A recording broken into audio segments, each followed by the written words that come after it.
Right, so I'm going to put phthalo blue up here. I'm going to do a mixture of colours down here. So let's go with the phthalo blue.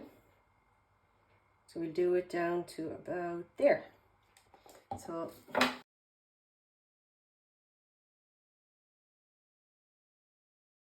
I'm going to just torch the top part, get rid of the air bubbles.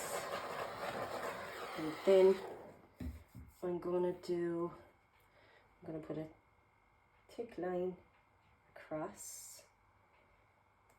And then I'm going to do phthalo green. Just going to do that across like that. And I'm going to do it like this, and I'm going to blow it up. So now I'm going to add my turquoise. So I'm going to put some across here. And put some down here. Then I have sky blue light. So I'm going to pour this across here as well. And then, like the rest, pour it out. And I have actually I think this is magenta. So I'm going to pour the magenta on top of these. And then I'm going to sprinkle it down here. And to top it off, I'm going to go with gold, metallic gold. So we're going to put that across as well. And then we're going to mix it in with the rest of the colours. So I am going to torch these, just get rid of bubbles, if there is some. So I am going to blow these down a little bit, and then I'm going to push them out. So there we go.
Close up. Look at the magenta, isn't it beautiful? These colours are actually combined really, really well. And the gold. And I love phthalo green and phthalo blue. There's really a burst of colour in this. And then it just fades away. So there you have it. That looks absolutely fantastic.